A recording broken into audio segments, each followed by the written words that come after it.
Non attachable trust, इसे हम किस किस नीड के लिए यूज कर सकते हैं? वेल, नॉन अटैचेबल ट्रस्ट को यूज करने की नीड्स उससे भी ज्यादा हैं जितनी कि एक तिजोरी में रखे हुए पैसे को यूज करने की जरूरत है। विजय, अगर हम ये देखें कि सबसे पहला तो नॉन अटैचेबल ट्रस्ट, सपोज मैं एक बिजनेस ओनर हूँ, आज मैंने एक नॉन अटैचेबल ट्रस्ट में रीजनेबल अमाउंट ऑफ मनी रख दिया, मतलब इतना पैसा है जिसके ब्याज से किसी भी परिस्थिति में मेरा स्टैंडर्ड ऑफ लिविंग मेंटेन हो सके।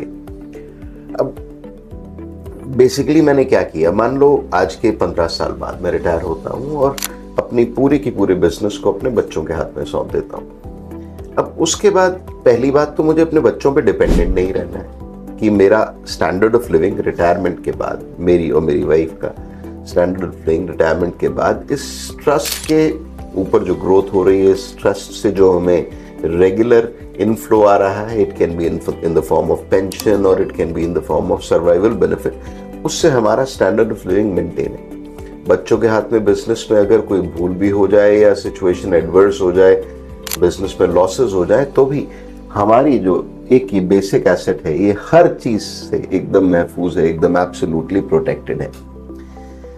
तो standard of living now and forever मैंने इंश्योर कर दिया इस तिजोरी में वो पैसा रख के, क्योंकि ये तिजोरी ऐसी है जिसपे कोई सेल नहीं लगा सकता, जैसे हमने पहले भी डिस्कस किया था।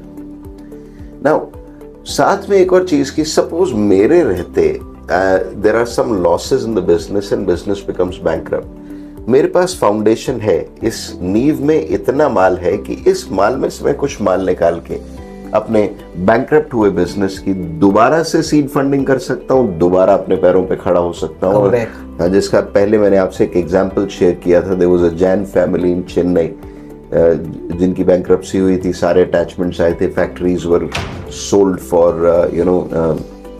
लिक्विडेटेड फोर्सफुली, एंड उसके बाद उनकी ऐसी पॉलिसी थी जिससे उन्होंने लोन लिया MWPA में and they started construction business in Coimbatore और now they are back as owners of their own factory in Chennai.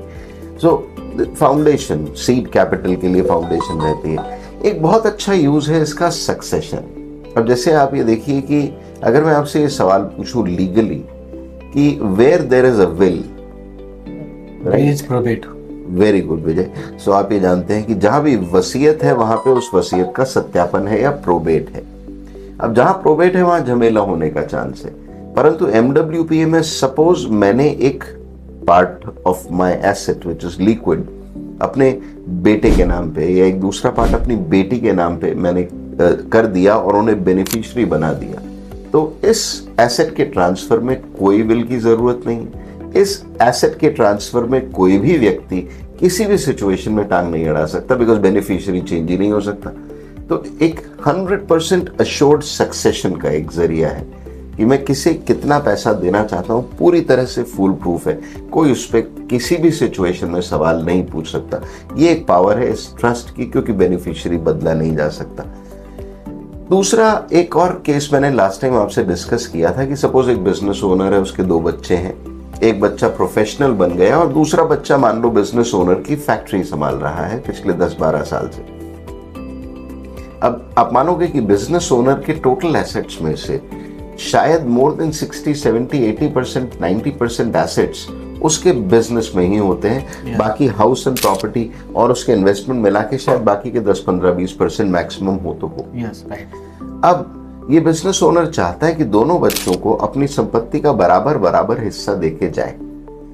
Correct, ये हर एक के दिल में होगा। करेक्ट, और बच्चे भी यही चाहेंगे। पर इस सिचुएशन में ये बिजनेस जो है, जो कि इस बिजनेस ओनर का तीसरा बच्चा है, ये भी हमने डिस्कस किया था कि बिजनेस ओनर के अगर 2 बच्चे हैं तो उसके कम से कम 3 बच्चे हैं, क्योंकि तीसरा बिजनेस है।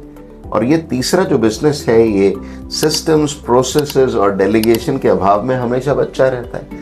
अब आपका एक बच्चा जो कि हमेशा बच्चा रहने वाला है, आप किसके गोद में सौंप के जाना चाहोगे? वो जो उस बच्चे की पिछले 5-10 साल से देख रेख कर रहा है उसे, या फिर उसका आधा हिस्सा ऐसे व्यक्ति को देना चाहोगे जो खुद एक प्रोफेशनल बन गया जिसको बिजनेस की कोई परवाह नहीं है? तो एज ए बिजनेस ओनर हम चाहेंगे कि पूरी की पूरी फैक्ट्री उस बच्चे के हाथ में हो, जो बच्चा सही में उस फैक्ट्री को 8-10 साल से रन कर रहा है, वहां मेहनत कर रहा है, जो कैपेबल है। अब मान लो एक बिजनेस ओनर जिसके टोटल एसेट 100 करोड़ है, जिसमें से तकरीबन 80 करोड़ की फैक्ट्री, बाकी बच्चे के पास बचा 20 करोड़, आप उससे उसे 20 करोड़ दोगे तो बाद में वो लिटिगेशन ला सकता है अपने भाई या बहन के अगेंस्ट जिसको आपने फैक्ट्री दी, और ये कह सकता है कि भाई फैक्ट्री का आधा प्रॉफिट मेरा है, आधी फैक्ट्री मेरी है legally because I am success है। Correct correct. इस केस में क्या हो सकता है? इस केस में वी यूज MWPA, जैसा लास्ट एक कॉल में हमने डिस्कस किया था, and there is a concept called doubling your assets for equitable succession, कि आप अपने एसेट्स को धीरे धीरे कुछ सालों में डबल करें और एक MWPA ट्रस्ट बनाए उस बच्चे के हित में जो बच्चा प्रोफेशनल है, और उससे कंडीशनल हक त्याग या सेसेशन डीड बनवा लें उस बच्चे के हक में जिसे आप फैक्ट्री दे रहे हैं। इस केस में धीरे धीरे अगले 20, 25, 30 साल में इंश्योर किया जा सकता है, 15 साल में भी, कि आपके एसेट्स धीरे धीरे डबल हों, और इस ट्रस्ट में जो पैसा बचाया जाए दैट पैसा can be rooted through profits of the business. But this trust beneficiary will be that child जो प्रोफेशनल है, ताकि आपने अपने उस बच्चे को जो फैक्ट्री संभाल रहा है पूरी फैक्ट्री दे दी, यानी 80 करोड़, और अगले 15, 20, 25 साल में वो बच्चा जो प्रोफेशनल है उसको भी 80 करोड़ का एसेट मिल गया अंडर अ ट्रस्ट। डबल हो गया assets. It's a doubling of assets, gradually होता है, एक साथ तो कर पाना पॉसिबल भी नहीं होगा, right? So that's the concept. और ये सबसे अच्छा MWPA ट्रस्ट में किया जा सकता है क्योंकि आपने उस बच्चे के हित में जो ट्रस्ट बनाई, जो प्रोफेशनल है, उसको ये फैक्ट्री रन करने वाला बच्चा क्वेश्चन भी नहीं कर सकता। पर कल को मान लो बिजनेस में कुछ लॉसेस हो जाते हैं तो ये ट्रस्ट फैमिली की ही है, ये ट्रस्ट काम आएगी। अब ऐसा करके एक माता या पिता जो बिजनेस ओनर है इस बात को इंश्योर कर लेते हैं कि दोनों बच्चों में प्यार बना रहे, लिटिगेशन कभी ना हो, फैक्ट्री हमेशा एक बच्चे के हाथ में जो उसे रन कर रहा है ग्रो करती रहे। So that is another very good use of married women's property act trust. एक बहुत अच्छा यूज जो मुझे समझ आया, जब भी हम बिजनेस ओनर्स जो है अपने बच्चों की शादी करते हैं बिजनेस ओनर फैमिली में, राइट?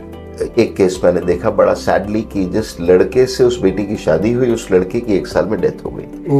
एंड सैडली वो जो बिजनेस फैमिली थी उन्होंने उस लड़की के ग्रहों को दोष दिया कि भाई इसके स्टार्स खराब थे एंड देयरफॉर हमारा लड़का चला गया।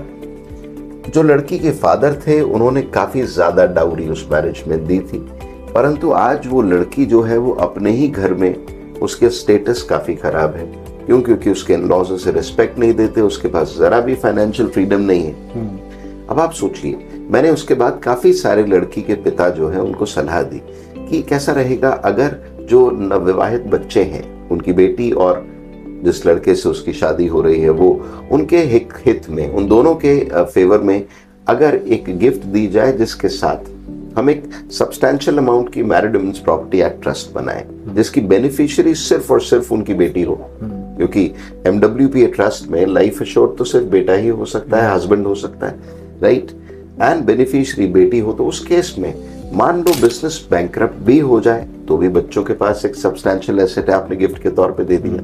और मान लो अनफॉर्चुनेट सिचुएशन में जैसे लड़का न रहे तो उस लड़की के पास एज बेनिफिशियरी एक साइजेबल एसेट हो जिससे वो हमेशा सम्मान की जिंदगी जी सके। बताइए विजय, आपको क्या लगता है एज अ पेरेंट इससे बढ़िया कोई गिफ्ट हो सकती है? सबसे बेस्ट गिफ्ट है। तो बहुत सारे यूज हैं विजय MWPA के, आगे हम एक्सप्लोर करेंगे और बहुत सारे मिलेंगे, पर फिलहाल इतना ही।